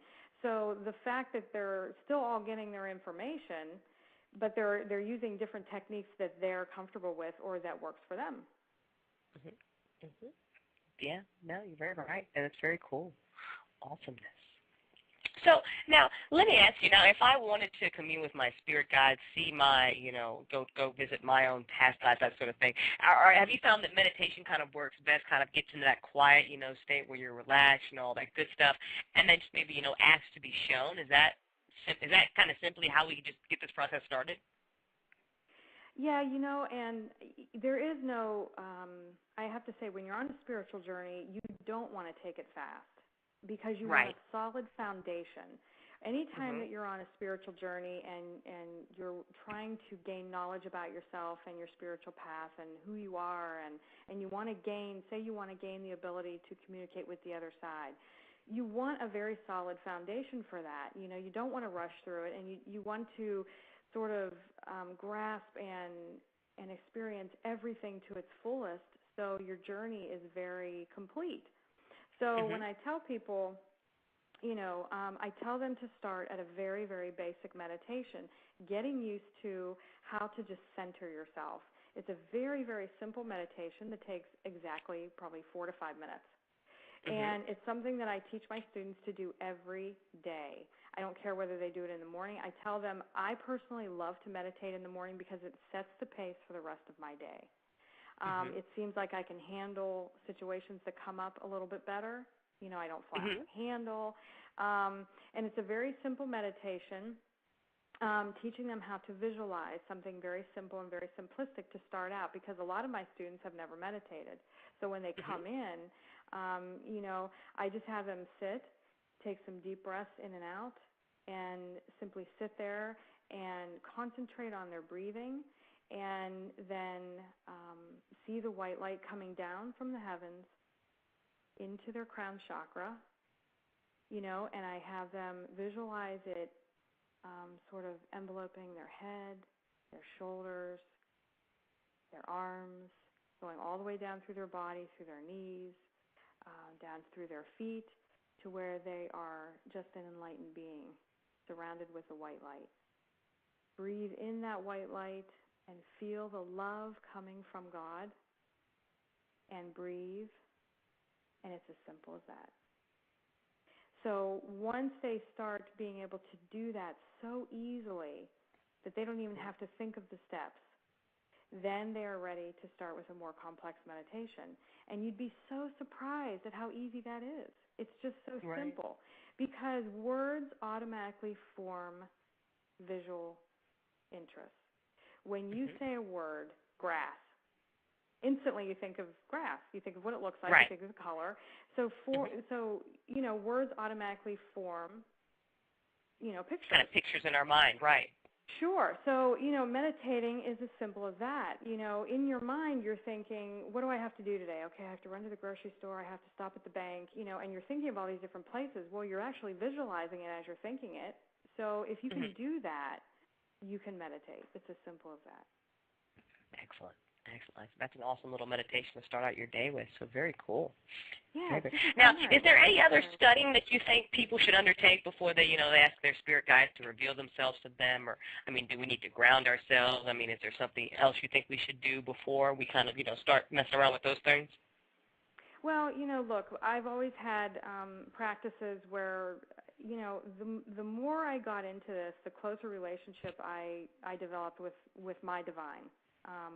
You know, and so I would say prayers every morning, and I would develop a prayer ritual where I hate to say rituals because, you know, people get all kind of weird ideas, but, you know, I had these prayers that I said every morning, and the more and more I said it, the closer I felt the relationship had become. And I always tell people, before you go into any kind of a meditation or any kind of spiritual work, or you're wanting to communicate with the other side, whether it be people, your loved ones, or spirit guides, or anything like that, always surround yourself with the white light of the Holy Spirit. You always want to ground yourself, ask for protection, and ask that only the person that you're requesting come through. Very cool. Have you found that works? Has anybody ever had a bad experience to your knowledge? Oh, shoot. You know, I have. You know, I have. Oh, and I almost gave all up. You know, I told my husband, I'm done. I mean, you know, when you are terrified beyond being terrified at something you can't even see, then I was ready. Yeah, I was ready to give it all up. You know, if a tiger's coming at you, okay, yeah, it's physical. You're afraid. Oh my God, it's going to be, you know, it's going to eat me. You know, it's something physical. You can wrap your brain around it. But when it's something that you absolutely cannot see, and you are so terrified that you're frozen, you know, that was a point. It was a very, very big learning lesson for me, that they are out there. You know, there are spirits out there that are very mischievous. They're very benevolent, and if you allow yourself open to them, they will take the opportunity. And, you know, that was at the beginning. That was at the very beginning of my spiritual journey, and I learned real quick, I'm sure. to make sure that you have the protection around you. Just ask for your guides and your angels to be around you, and ask for the white light to protect you, and for God to watch out for you. And I, you know, honestly, you have the upper hand. You really, really do, and that's something I've learned on my journey as well. Because I've actually had what I call a lurker spirit in my house, where he was not a very nice spirit, and I simply put my foot down after him being in my house for 2 or 3 days. I told him, either you come forward and you tell me your name, or you get out of my house, and I never want you back. And that was all it took. Because, you know, it's almost like the law of the universe. You tell them to leave, they have to leave. And it works every time. Yeah. Very cool. Okay. I think it's good information for people to know, you know. Make sure you, you know, do a little meditation. Make sure that you kind of, you know, put that protection around you, visualize it, ask for it, whatever the case may be. And if you have a bad experience, it's always heard. It's always heard. Absolutely. And if you had a bad experience, I think I've heard that a lot of times, too, that people just say, you know, when you have those experiences, it's very important for you to realize that you still have the power. So say, bye. Okay, I'm done with this now. Is that kind of how you stepped out of yours, when you stepped out of that fear of terror that you were like, okay, I'm done. You can leave now? No, at the beginning of my journey, I told I was so, like, when I was that afraid, I told my husband, I'm done with all this. I'm done with it. Right. I'm not going back into it. I'm finished with it. I just want to go back to my old life and be done with this. Right. And it took me about 2 weeks. And some people say 2 weeks, that's nothing, you know, but within that 2 weeks, I was petrified of my own shadow, and I was afraid to go to bed at night, and I was, you know, trying to work through all this. And I realized at that point that this is who I am. And it was almost like, you know, I tell people, once you start your spiritual journey and you've grown so much, it's like being a 12th grader graduating from high school and you wanting to go back to hanging out with the kindergartners. Okay. You know, okay. it's like you're so it's like you're so open and you're so aware and you have all this wonderful information and it's part of who you are that you can't go back and be somebody that you used to be before you knew all this knowledge. It's impossible. Right. So, you know, there. Exactly. So I just accepted that this is who I am and this is my journey, and I just got smarter and what I was doing, that's all. And incidentally, I was messing around with an Ouija board at the time. Oh, see, there you go. Yeah. Yeah. That's right there. First and last time I ever did that, I'll tell you.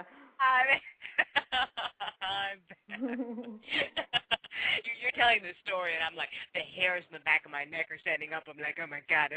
No, well, this is why I don't mess around with this kind of stuff. That's what I'm doing. Yeah, don't mess around with that kind of stuff, because when you mess around with that, you're open to everything that wants to come through.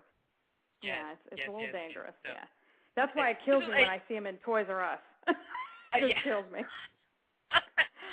What are people doing?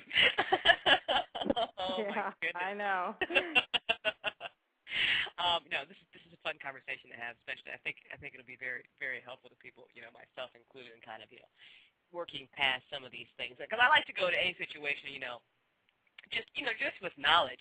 I have a really close friend of mine who's, you know, she's scared of, like, you know, serial killers and that sort of thing. And I'm like, you know, I can deal with that, you know, because we can throw down, or I can attempt to defend myself. You know, we can work with that. It's physical. I can touch it. But, you know, when you get into the spirit realm, it's a whole different ballgame. So I like to know. Right. If I encounter something like that, it's not like I can swing a bat. It's not going to work. Exactly. So what do I do? Well, and that's true too, you know. And I always say I can deal with the physical. You know, well, you know, now, see, that was then. I'd say I'd rather have something physical, but now I say the total opposite. I'd rather have someone in spirit, because I know I can win that one, because, you know, I'm stronger. If someone came at me and they're like 6 foot and 200 pounds, I'm thinking that I might lose. You know, I'm 5'2", and I, you know, so. I'd definitely rather have them in spirit now. Right. Because I can deal with them now. But yeah, and I mean it is kind of scary when you're first starting out, but I think when you put out what you get back, and if you're constantly dealing with love and healing, and you're working with your divine energy, and you're asking for the angels to protect you, you're not going to run into that. It's very rare, and I don't know a whole lot of people. I know a couple. I'm not going to lie. I know a couple who have had experiences like mine, but they're not the norm. They really, really are not the norm. And and there are times when I have been afraid of the physical. Like my husband might be gone for the weekend, and I'm home alone, and it's nighttime, 2:00 in the morning, and all of a sudden I'm scared to death of being all by myself. So what do? I actually, and I'm telling you, this works every time. I actually start saying a prayer to surround myself with the white light, and I actually ask for the archangels to surround the outside of my house, and then take it to the outside of my property with the white light of the Holy Spirit. And by the time I'm done, I'm asleep. It works every time. There's just such a peace that comes over you knowing that you're protected. Absolutely. Absolutely. I think a lot of people can resonate with that. So, and it's nice to know that it really is that easy. And when you get to those sort of things that, the energy of love, it's not a cliche. It really does. That sort of thing is more powerful than anything you will ever encounter. So no matter if it's scary or it's loud, it's really freaking you out. If you kind of just smile, then it's like, okay, you're cute. Goodbye. It has to go. And the hardest part is to remember to ask. We have to integrate it into our lives that it's part of who we are, and it just is so natural for us to ask for help. Anything sight unseen, we forget that it's there. We have so many people watching out for us, our loved ones, our angels, our guides. We have so many that are watching out for us and helping us along the way, and we don't realize that they're there because we can't see them or feel them. But all we have to do is remember to ask. If we remember to ask, they're right there. Absolutely. Absolutely. And I think even those experiences are a great learning lesson. I mean, you obviously, worked through it, and you had some great information to share us how others can work through it. So even when you have those experiences, it might be karma, past life thing, something you need to learn. So that's awesome. You can be able to take that from it, too.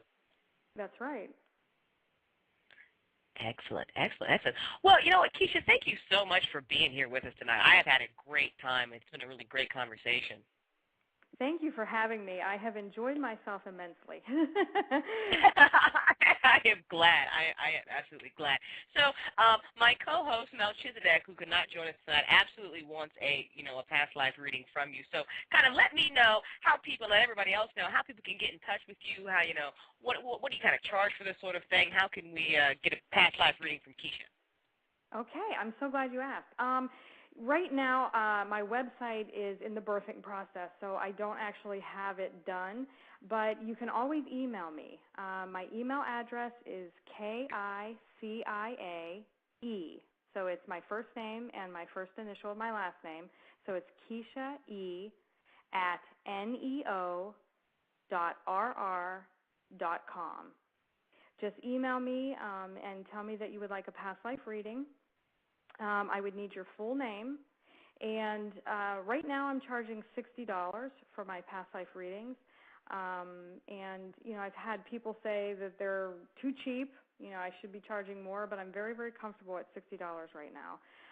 And what you can expect for that is, depending on what I can pick up for you on your past life reading, they usually end up being about 4 or 5 pages long, typed out. Okay. And I also give you your soul symbol, which we really hadn't gotten into tonight, but... why did you tell me? Oh, my goodness, it's the soul symbol? Yes! I'm so sorry, but everybody who gets a past life reading, on the front of your Akashic record, this is what I was able to do at the very, very beginning before I even knew I could open up the books and get information. Everyone has a soul symbol on the front of their Akashic record. And to me, what I was told is it's a symbol given from God to you. Wow. And it never changes. It's always the same. I like so your can't book. wait to get my report now. I want to know what my soul symbol is. Yeah, it's very cool. And like the wording inside that I can't physically read with my eyes. like in the liquid gold, it's in gold on the front. It's so beautiful sometimes, and what the problem is that I can't do them justice. I do what I can to draw them out for you, but I'm sure a lot of times I just don't do them justice. But anyway, so you'll get a typed out past life reading, and up in the right-hand corner of your first page will be your soul symbol. That's phenomenal. Oh, I can't wait to get this down. That's excellent. All right, so everybody, Kicia was here with us tonight talking about reincarnation, past lives. If you want to get in touch with her, she's got an email address right now. Kicia, go ahead and plug your email address for everybody one more time for me, because it's kind of weird. Sure, it's Kicia E at neo.rr.com. There you go. So toss her an email, let her know you want a past life reading, and she charges $60 for it, and you get something typed up, your soul symbol, and she sends it to you. I'm assuming you send it to people in the mail?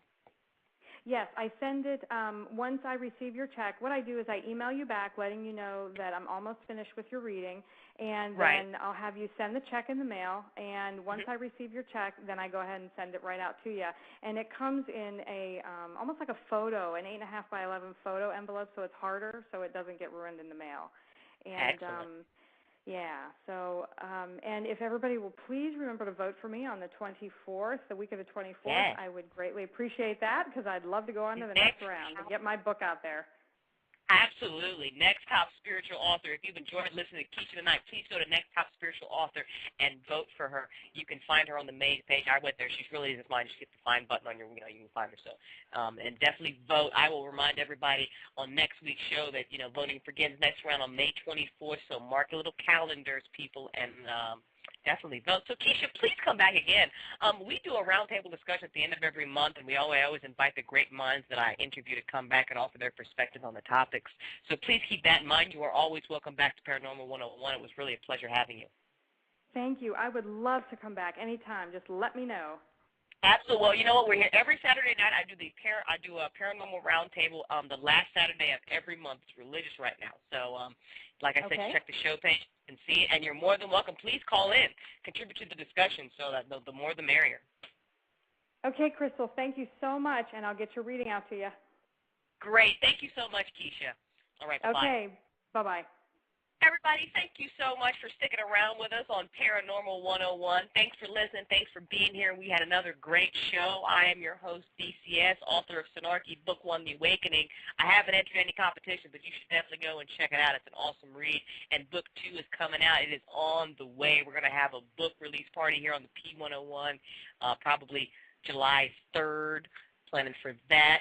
Next Saturday night, I'm mad excited. We have Catherine Woodward Thomas on. She is doing some amazing things. She wrote a book, Calling in the One, and it's about love and your experience of love and calling in that awesome relationship. But not only that, she's doing some really amazing seminars. And I don't remember the name of them, like Women on the Edge of Evolution. That's a seminar that's been out, and some really awesome speakers, and she and another lady are really on the forefront of that. It's all about our conscious evolution, so we're going to have a great discussion with her next Saturday. Check out the show page. I think I've got her website up there, so that is available to you. And like I said, at the end of the month, we're doing our P101 Roundtable. We've got Sonia Barrett, who's going to be on. We've got Geoff Hutcherson that's going to be on, so I'm really excited about that discussion. Hopefully Kicia will come back. We'll get some other people on the line, and we'll have another great, enlightening discussion. Here at P101, we are all about helping you evolve, putting out the awesome spiritual information, and letting you know all about the power of you. That is what's up. I leave you with my favorite ending. See you guys next Saturday. I know you're out there. I can feel you now. I know that you're afraid. You're afraid of us. You're afraid of change. I don't know the future. I didn't come here to tell you how this is going to end. I came here to tell you how it's going to begin. I'm going to hang up this phone, and then I'm going to show these people what you don't want them to see. I'm going to show them a world without you. A world without rules and controls, without borders or boundaries. A world where anything is possible. Where we go from there is a choice I leave to you.